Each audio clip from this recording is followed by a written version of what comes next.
quisiera comenzar hoy haciendo referencia, probablemente muchos que nos están viendo nos sintonizaron la transmisión el domingo pasado, escucharon tal vez durante la semana el mensaje del domingo pasado. Yo considero que mientras que el mensajero no es nada del otro mundo, pero el mensaje es uno muy importante, porque sacar el tema que está en las Escrituras y examinarlo es de suma importancia.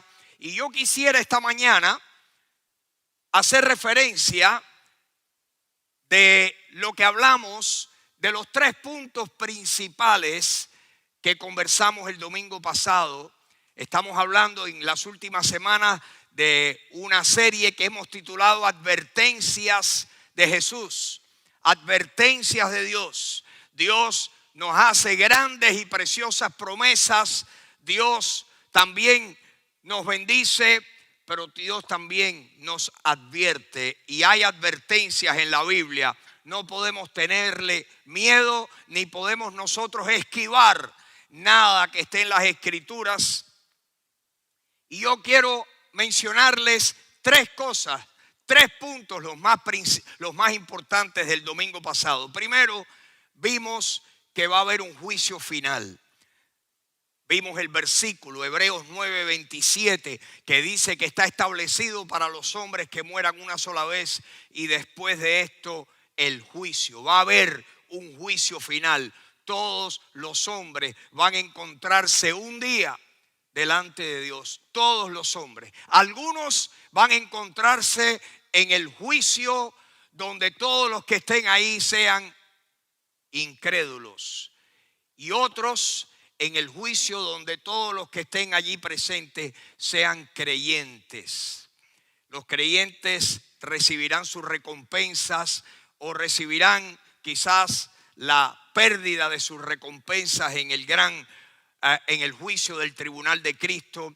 Pero el juicio final está mencionado en la Biblia. Número 2, el segundo punto importante del que hablamos el domingo pasado fue el que vimos en Apocalipsis capítulo 20. Apocalipsis capítulo 20 describe ese juicio, el juicio del gran trono blanco. Pero dice que el que no se halló,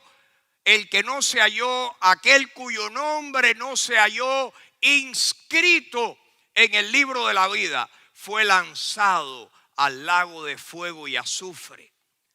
El que no se halló inscrito, su nombre inscrito en el libro de la vida, fue lanzado al lago de fuego. Imagínense ustedes cuán importante es que nuestro nombre esté inscrito en el libro de la vida. Lo vimos, lo dice la Biblia, va a ocurrir al final del reino de Jesucristo aquí en la tierra. Ustedes pueden leer eso en Apocalipsis capítulo 20, de versículos 5 en adelante. Habla del juicio ese, el encontrarse inscrito en el libro de la vida y ser lanzado al lago de fuegos si nuestros nombres no están ahí. Y punto número 3, hablamos cómo es que una persona puede ser inscrita en el libro de la vida. Y fuimos a Juan capítulo 3 y vimos cómo Jesús le enseñó a Nicodemo en Juan capítulo 3, desde el versículo 1 hasta el versículo 21, cómo es que uno puede nacer de nuevo. Inscribirse en el libro de la vida es el día que uno verdaderamente recibe a Jesucristo y nace del Espíritu. Jesucristo dijo: el que no naciere de nuevo no entrará al reino de Dios. Y hablamos, y yo quiero pedirle a todos los que me están escuchando, los que me están viendo, los que están escuchando esto en algún momento durante la semana, que por favor que usted vuelva y escuche el mensaje del domingo pasado que está grabado. Serán 30 minutos, 35 minutos, no recuerdo cuánto dura, pero es de suma importancia. Si algo vimos el miércoles pasado en la noche en Filipenses capítulo 3, es que Pablo en el versículo 1 le dice a los filipenses: mis hermanos, a mí no me es molestia repetirles a ustedes lo que ya yo les he dicho anteriormente, y para ustedes es seguro que yo lo haga. Les ofrece seguridad que yo vuelva a machacar que yo ya les he enseñado. Pues yo pienso lo mismo, que no me es molestia volver y recalcar y recapitular. Y por favor, póngale atención esta mañana a todo lo que voy a decir, pero sobre todo lo que voy a decir hoy está secundado. Es el paso número 2 de todo lo que hablamos el domingo anterior. Pero yo quisiera comenzar con un pasaje en 2 de Corintios capítulo 13, y quisiera que este pasaje es la primera parte del versículo 5, la primera parte del versículo 5 en 2 de Corintios 13. O sea que 2 de Corintios capítulo 13 versículo 5, el apóstol Pablo le dice a los corintios en la segunda carta que les escribe, les dice: examínense ustedes mismos. Examínense ustedes mismos. Yo quiero esta mañana invitarlos a todos, y me incluyo yo, a examinarnos. ¿Por qué?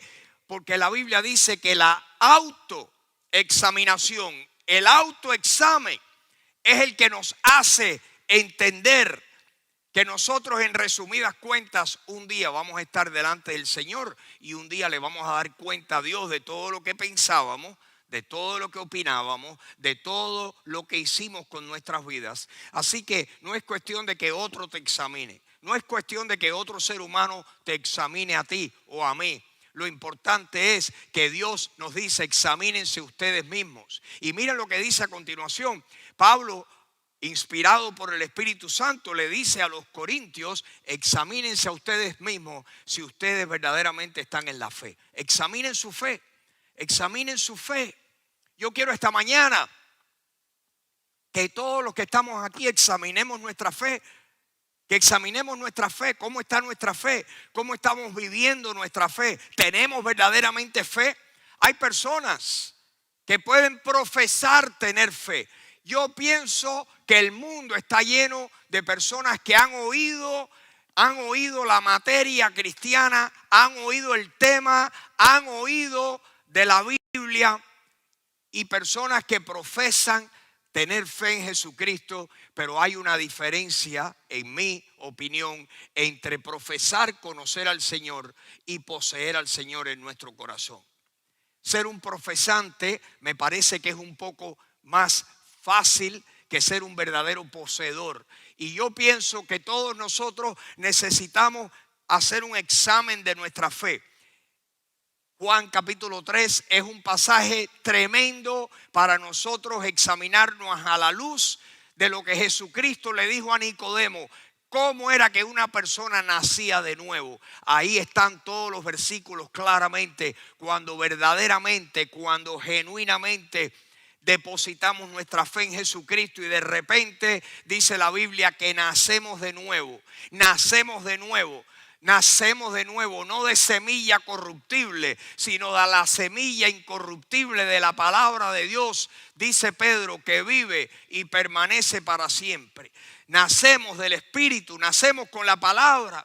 Dios utiliza la palabra para traer a nuestras vidas el nuevo nacimiento. Así que hoy quiero que pensemos, porque imagínense los años que yo llevo el año que viene. El año que viene, 2021, cumplo 50 años de cristiano. Yo conocí a Jesucristo en 1970, así que 51 años. El año que viene, este año ya he cumplido 50 años en el Señor. Llevo años en la iglesia, he visto a gente venir e irse, he visto personas profesar y no continuar. He visto de todo, nada me sorprende, nada, absolutamente nada me escandaliza. Lo he visto todo, me parece. Y yo sé que todos necesitamos hacer un examen, y yo me he hecho ese examen muchas veces, y les confieso que vuelvo a pensar. Yo quiero estar seguro de que mi fe está sólida, de que yo estoy caminando con el Señor, que estoy obedeciendo la palabra. Pero muy en particular acerca de nuestra salvación, necesitamos todos examinar nuestra fe. Y yo quiero a aquellas personas que yo no conozco o que casi no conozco, que nos están mirando en línea, quién sabe cuándo y hasta dónde están llegando estos mensajes, porque si hay una dinámica con la transmisión, es que llega a los lugares más remotos del mundo, y el cristianismo se ha ido a hacer una fe que está siendo transmitida por todas partes. Pues yo quisiera pedirle a cada uno de ustedes que en cuanto a su salvación, a la luz de todo lo que hablamos, que ustedes examinen su fe, examinen su fe. Yo conozco personas que profesan ser cristianos, pero en realidad la vida exterior no lo demuestra, ni lo ha demostrado. Hay personas que han profesado delante de mí recibir a Cristo, pero su vida ha continuado la misma. Y yo le digo a esa persona que es mi opinión, que cuando uno conoce al Señor, algo cambia en la vida de uno, algo. Puede que uno, ¿verdad? Que uno tropiece muchas veces, y todos tropezamos muchas veces, pero algo significativo, algo trascendental cambia dentro de nosotros y se exterioriza, porque el Señor es así. Y yo quiero que pensemos en esto y en los pasajes que vamos a cubrir en esta mañana. El segundo pasaje que quisiera que miráramos en esta mañana se encuentra en Primera de Pedro capítulo 4 versículo 7. Primera de Pedro capítulo 4 versículo 7. Primera de Pedro capítulo 4 versículo 7. El apóstol Pedro le está hablando a aquellos cristianos que fueron el objeto de su carta, de su epístola. Claro, esta epístola nos está llegando a nosotros también, porque esta epístola el Señor la dejó en el canon bíblico para que todos fuéramos ministrados por las palabras de Pedro. Y Pedro le dice a aquellos cristianos lo que ustedes están leyendo. Dice que el fin de todas las cosas se acerca. Mas el fin de todas las cosas se acerca. Si usted va atrás 2 semanas, 3 semanas, usted va a descubrir que las enseñanzas en estas últimas semanas que hemos hablado de las advertencias de Jesús, es que el Señor enseñó claramente que Él regresa otra vez. Que Él regresa otra vez, que Él vuelve al mundo por segunda vez, la segunda venida de Jesucristo a la tierra. Es más, el pueblo de Israel desafortunadamente nada más que pudo identificar, creyó que el Mesías iba a venir una sola vez, y es la que ellos están esperando ahora. La están esperando ahora cerca, en la entrada, frente a muy cerquita del portón del este, allí en la entrada del templo y de la ciudad de Jerusalén. Hay un lugar donde por muchos años los judíos han enterrado a sus muertos. ¿Y por qué es? Porque ellos piensan que cuando el Mesías venga, tal y como dice la Biblia, va a ser su entrada triunfal, ¿verdad? Por el portón del este, y que los primeros que Él va a encontrar son los que están ahí y que los va a resucitar. Ellos, los judíos, no comprendieron que la Biblia en realidad contemplaba 2 venidas del Mesías. La primera, humilde, montado en un pequeño animalito de carga, y que iba a entrar a Jerusalén, y ahí lo rechazaron. Dice la Biblia que vino a los suyos y los suyos no le rechazaron. Pero la Biblia dice que vendrá otra vez, y ya no viene como un humilde siervo para lavarle los pies a las personas, viene para sentarse en su trono como Rey de Reyes y Señor de Señores. Y eso está hablando Primera de Pedro capítulo 4 versículo 7. Dice que el fin de todas las cosas se acerca. El fin de todas las cosas se acerca. Los cristianos podemos estar animados y podemos estar alerta, porque este versículo es cierto. Pedro se lo dijo a los cristianos en el primer siglo. Cuanto más cerca esté esta verdad, en el siglo XXI. El fin de todas las cosas se acerca. ¿Y qué debemos de hacer? ¿Qué es lo que nos dice el Señor a través de Pedro? Miren lo que dice la segunda parte. Sean pues, ¿qué? Sean pues, debido a eso, sean pues, debido a lo que acabo de decir, que el fin de todas las cosas se acerca. Por lo tanto, sean ¿qué? Sobrios y velen en oración. Si hay un momento donde necesitamos ser sobrios, es en este momento. Estamos viendo lo que nunca habíamos visto en los Estados Unidos. Lo que hemos visto y estamos viendo en Estados Unidos lo hemos visto en muchos otros lugares. Se ven en las noticias. Pero en este momento los cristianos que vivimos en esta nación, con más razón que nunca, necesitamos ser sobrios y velar en oración y orar como nunca antes, y ser sobrios y tener una vida sobria. ¿Por qué? Porque la primera parte de este versículo está por cumplirse. El fin de todas las cosas está cerca. El fin de todas las cosas está cerca. Esta mañana cantamos esa canción, poderoso, poderoso, es poderoso. Él va a reinar, Él va a reinar. Él va a reinar, Él va a gobernar, Él va a ser rey. Eso va a ocurrir. Él reinará, Él gobernará, el Señor aparecerá, el Señor vendrá otra vez y los que son de Él estarán con Él. Y vamos a verlo y vamos a ver el fin. Vamos a ver el fin de nuestra fe. Vamos a ver el obsequio y la recompensa de nuestra fe. Lo vamos a ver, nuestros ojos lo van a ver. El fin de todas las cosas se acerca.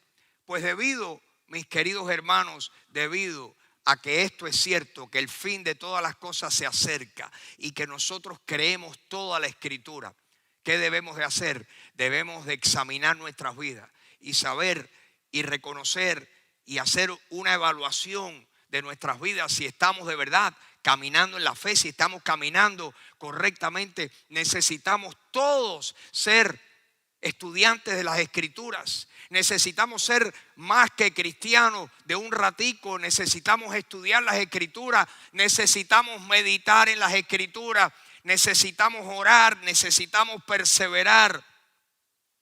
Necesitamos, en otras palabras, ser sobrios y velar. ¿Por qué? Porque el Señor viene. Eso lo vamos a ver. El mundo entero lo verá. El mundo entero lo verá. Aún los que piensan que todo esto es cuentos de hadas, esos lo verán. Todos lo veremos y todos seremos recompensados conforme a nuestra fe. Yo quiero que pensemos que esa es una advertencia, que el fin de todas las cosas se acerca y que por lo tanto debemos ser sobrios. Eso es lo que Dios nos está pidiendo. Por último, tengo un pasaje más en 2 de Pedro, capítulo 4. Vamos a leer 2 de Pedro y vamos a leer unos cuantos versículos en el capítulo 4 y vamos a comenzar en el versículo 9. Así que empezamos diciendo que tenemos que examinarnos a nosotros mismos si estamos en la fe. Y ustedes que me escuchan, ustedes necesitan hacer eso. Yo no tengo que examinarlos a ustedes. El examen no se los tengo que dar yo. Yo tengo que tomar el mismo examen que ustedes. Aquí todos estamos en las mismas. Todos estamos de que un día, todos compareceremos ante el Señor. Y ahí vamos a oír si somos culpables o inocentes. Yo quiero que todos, y Dios quiere que todo el mundo sea inocente. Por eso Dios mandó a Jesucristo al mundo, porque Dios no quiere que ningún ser humano perezca, sino que todos procedan al arrepentimiento. Ese es el deseo de Dios. Si usted quiere saber cuál es la voluntad de Dios para cada ser humano, es que Dios nos ama a todos por igual. Y Dios quiere lo mismo para todos nosotros. Y Dios quiere que todos conozcamos la verdad y que todos la creamos. Y acto seguido, que Jesucristo viva dentro de nosotros y que la vida de Cristo empiece a exteriorizarse. Si Cristo vive dentro de ti y dentro de mí, esa vida tiene que salir. Va a haber un cambio de vida, va a haber un cambio de vida. De repente va a haber un amor por la Biblia, va a haber un amor por el Señor. Van a haber cambios en nuestra vida moral, van a haber cambios en nuestras costumbres, van a haber cambios. No vamos a ser perfectos, pero van a haber cambios notables. Pienso yo que así es. Y segunda de Pedro capítulo 3, hablando acerca de que el Señor va a venir y que un día vamos a estar ahí y lo vamos a ver. Y que ese día se acerca, el fin de todas las cosas se acerca. Primero, examinarnos. Segundo, darnos cuenta, el fin de todas las cosas se acerca y Dios me está pidiendo que yo sea sobrio, que sea sobrio. ¿Saben lo que es ser sobrio? Es una persona que está bien asentada. Es una persona, yo sé lo que es ser sobrio en el mundo material, pero Dios quiere que seamos sobrios en el mundo espiritual, que espiritualmente seamos sobrios, que estemos pero bien enfocados, que nosotros estemos bien parados, que seamos bien serios. Una persona sobria es una persona que tiene orden en sus cosas, una persona seria para las cosas importantes. Nosotros necesitamos ser espiritualmente sobrios. Sean sobrios, seamos sobrios. Y ahora, ¿por qué debemos ser sobrios? Miren lo que dice, vamos a ver, porque en segunda de Pedro, ya en el tiempo del apóstol Pedro, habían burladores que se burlaban de los cristianos y decían, eso de que el Mesías va a volver, todo sigue igual, el mundo sigue siendo el mundo, hay todavía lluvia y hay sol, los hombres nacen y los hombres mueren, los gobiernos suben y los gobiernos bajan, los imperios van y los imperios vienen, todo está igual. ¿Qué cosa de que Jesucristo viene, de que el Mesías viene? Y Pedro dice, no le hagan caso, le dice a los cristianos en segunda de Pedro, no le pongan atención a lo que están diciendo. Porque si parece que el Señor se está demorando, miren por qué es. Miren lo que dice segunda de Pedro, capítulo 3, versículo 9. Léanlo conmigo los que están en casa. Dice que el Señor no retarda su promesa. No es que Dios se ha atrasado, que Dios se quedó dormido. No. Como algunos tienen por tardanza. El Señor no ha retardado su promesa de volver, de regresar, como algunos lo han determinado. Mira cómo se tarda, no viene nada, eso es un cuento. El Señor no retarda su promesa, como algunos alegan que el Señor tiene retardada su promesa, sino que es, ¿qué cosa? Esa no es la explicación.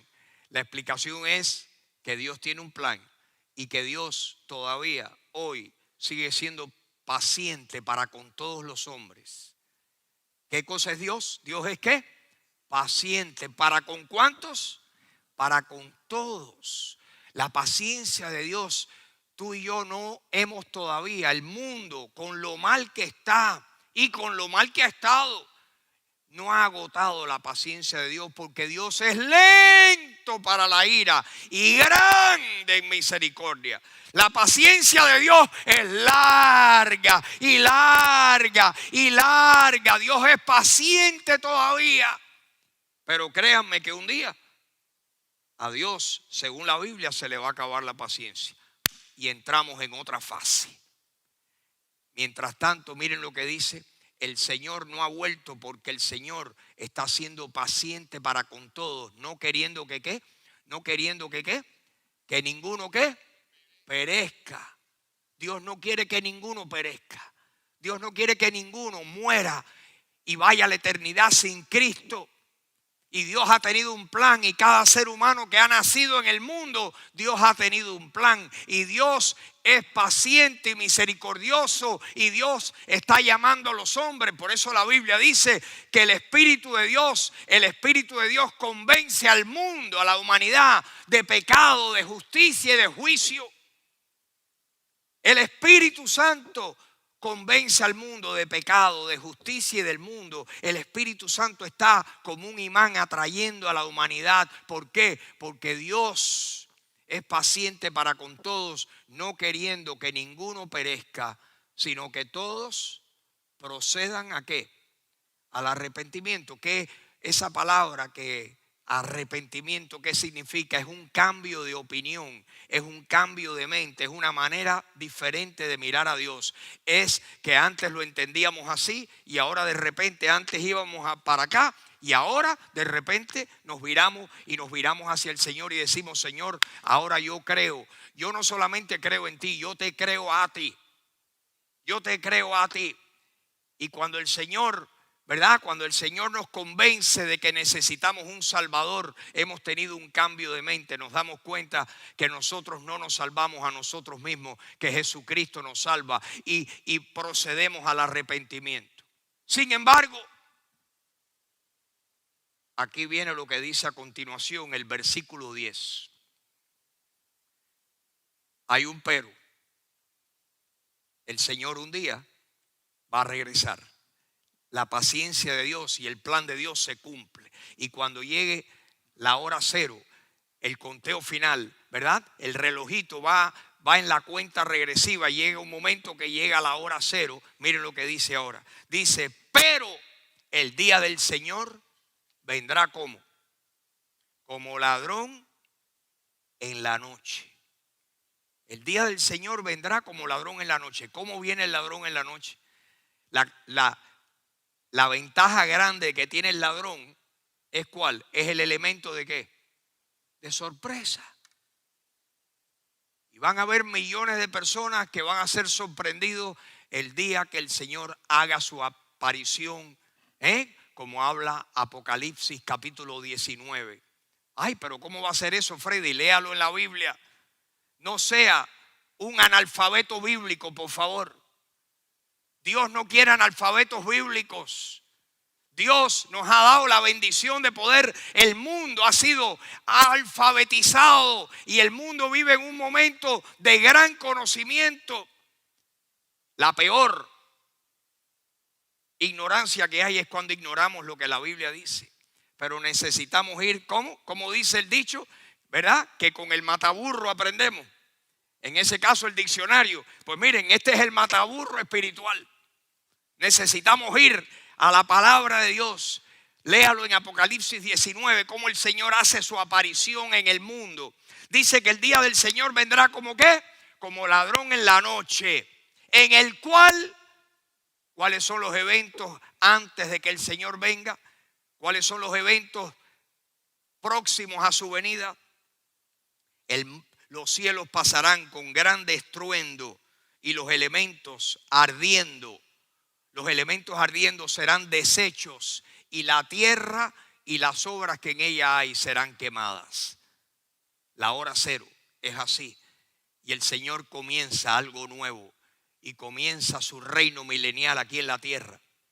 El día del Señor vendrá así. Esto está escrito a cristianos y nos está diciendo a nosotros, así le va a pasar a los que Dios los agarre de sorpresa. Ustedes saben cómo agarró a los ciudadanos del mundo de Noé el diluvio. ¿Cómo los agarró? ¿Saben que Noé se pasó 120 años construyendo el arca? Y le decía: Dios me dijo que viene un diluvio. ¡Noé! 120 años. Hasta el día que Dios dijo: Noé, es hora de entrar. ¿Quiénes han creído? Señor, mi esposa, mis hijos, sus esposas y yo. Pues entra, que te voy a traer el resto de la tripulación. Y el Señor fue el que atrajo a los animales. Y dice que entraron y que Dios fue el que cerró la puerta. Llegó la hora cero, después de 120 años. Y no, oye, Noé, ¿dónde está esta mañana? Se cansó, se fue de vacaciones. Oye, ¿dónde está? Una gotica, 2 goticas. ¿Y qué es esto? Agua. Y se abrieron las fuentes del abismo. Y dice que se los llevó a todos. Los agarró de sorpresa. El día del Señor agarra a muchos de sorpresa. que no sea a ti y a mí, si tú estás al alcance de mi voz, que de ti y de mí no se diga eso. Y mire lo que dice el versículo 11, escrito para nosotros, si es verdad que estas cosas han de ser deshechas. Si tú crees eso, que un día el Señor va a ponerse al día en sus cuentas con todo lo que los hombres han hecho, puesto que todas estas cosas serán deshechas, ¿qué debemos de hacer nosotros los cristianos? ¿Cómo no debemos, como dice Pedro, cómo no deben ustedes andar como? En toda santa y piadosa manera de vivir. ¿Cuál es la exhortación para ti y para mí? Si esto es verdad que va a ocurrir así, ¿cómo debemos de estar viviendo nosotros hoy? Si creemos que eso es cuestión de tiempo, de que pase. Yo no le estoy poniendo años ni días a cuando esto pase, pero va a pasar. Dice el Señor, ¿cómo no debemos nosotros andar en santa y piadosa manera de vivir? Versículo 12. ¿Qué dice? Nosotros esperando y apresurándonos, ¿para qué? Para la venida ¿de quién?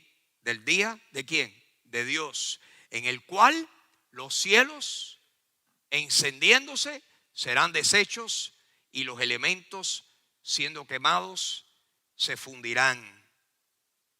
Los elementos siendo quemados se fundirán. Esto va a ser deshecho. Miren lo que dice el versículo 13. Versículo 13. Pero nosotros esperamos, ¿quiénes? Los creyentes, nosotros esperamos. ¿Según qué? Según sus promesas, ¿qué estamos esperando nosotros? Cielos nuevos y tierra nueva en los cuales mora la justicia. El mundo que nos espera a los creyentes, a los discípulos de Jesucristo, el mundo que nos espera son cielos nuevos y tierra nueva, donde mora, donde exista la justicia perfecta. Amén. Versículo 14, debido al versículo 13. Miren lo que termina, y termino con esto. Por lo cual, oh amados, Pedro dice, por esta razón que les acabo de dar, mis queridos amados, nosotros estamos en espera de estas cosas. ¿Qué debemos de hacer? Procuremos ¿con qué? Con diligencia. ¿Ser qué? Ser hallados ¿por quién? Por Él. ¿Cómo debemos ser hallados? Con diligencia. Ser hallados por Él, ¿cómo? Sin mancha e irreprensibles en paz. ¿Cómo debemos vivir? ¿Cómo debemos de estar como resultado del examen de nuestra fe? ¿Cómo debemos de estar viviendo? De una manera digna del Señor. De una manera digna del Señor. De una manera que podemos decir, yo soy cristiano, y a veces sin decir una palabra, mi vida revela que algo ha pasado adentro de mí. Nosotros necesitamos darle el crédito al Señor y abrir nuestras bocas, pero nuestra vida debe respaldar nuestras bocas. Hay cristianos que se llenan la boca para decir que son cristianos, pero sus vidas no la respaldan. Nosotros necesitamos ser cristianos que le demos la gloria al Señor y decir, déjame decirte lo que el Señor ha hecho en mi vida, pero nuestra vida debe respaldar eso. Y nosotros debemos saber que un día nos vamos a encontrar con el Señor, y debido a que estas cosas van a cumplirse, debemos procurar con diligencia ser hallados en Él cuando Él venga. Amén. Irreprensibles, sin mancha, caminando con el Señor, caminando como es digno del Señor. Mis hermanos, este es un mensaje duro. Algunos se van a disgustar conmigo, pero el concurso de popularidad mío quedó rezagado hace años. Esta es la verdad. La verdad es la que nos hace libres. Que Dios haga una obra en nuestro corazón. Yo no soy nadie para examinarlos a ustedes. Yo puedo tener una opinión interna, pero el examen de ustedes y mío debe ser propio. Yo me hago mi examen y ustedes, y el que tenemos delante, a quien le vamos a dar un día cuenta solito. Nadie va a decir ahí, mira que tengo a fulanito, tengo un abogado que me ayude. Si tu abogado no es Jesucristo, tienes un mal abogado. Pero qué bueno poder tener a Jesucristo de abogado defensor. Nunca ha perdido un caso. Nunca ha perdido un caso. Amén. Bueno, si usted ha oído esto, yo le pido que si usted no lo ha hecho, que usted haga un examen de su fe. Primero, el primer examen. ¿De verdad soy cristiano yo? ¿Soy cristiano de aquí o soy cristiano aquí? Dios quiere que seamos cristianos adentro, que en nuestro corazón. Por eso dice la Biblia que si confesamos con nuestra boca que Jesús es el Señor y creemos en nuestro corazón que Dios lo levantó de entre los muertos, seremos salvos. Dice Romanos capítulo 10, versículo 9. Y si usted nunca ha recibido a Jesucristo, hágalo hoy. Y le voy a pedir a los que están aquí en casa que se pongan de pie y vamos a tener un momento de oración. Padre Celestial, gracias, Señor. Te damos gracias por tus advertencias. Tus advertencias, Señor, lo único que hacen en nosotros es que nos causan seriedad, nos causan sobriedad. Yo te pido, Dios, ayúdame a ser sobrio y consecuente. Ayúdame a exteriorizar. Señor, ayúdame a ponerte en primer lugar en mi vida. Ayúdame, Señor, a caminar contigo. Te pido que hagas lo mismo con todos. Primero con aquellos que profesan ser creyentes, Señor.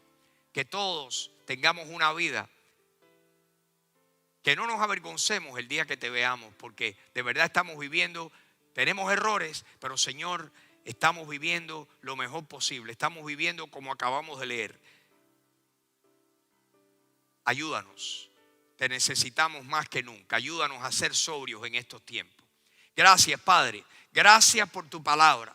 Que tu palabra, Señor, es amplia y cada porción de tu palabra nos enseña algo diferente. Señor, bendícenos, ayúdanos, fortalécenos.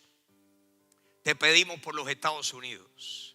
Señor, que tú intervengas. Esta nación, Señor, interven milagrosamente, Señor. Que la voz de los cristianos se oiga. Te pedimos que tú traigas bajo convicción de pecado a los que te han dado la espalda. A los ateos, a los que quieren dañar cualquier cosa que tenga alguna representación cristiana. Ayúdalos, Señor, ayúdalos y ayúdanos a nosotros a hacer luz y a hacer sal en este mundo. Gracias, Padre, te damos. Cuídanos, Señor, cuídanos y llévanos saludables hasta el nuevo encuentro y haz lo mismo con todas las iglesias. Cuídanos, Señor, cuídanos de nuevos surgimientos del virus. Cuídanos, Dios, ayúdanos a ser prudentes, sensatos, a ser precavidos, Señor, y el resto lo vamos a confiar en tus manos poderosas. Y gracias por esta mañana. Bendice aquí a los presentes, los que están en casa. Te lo pedimos todo en el nombre de Jesucristo. Amén, amén y amén. Sí, Señor.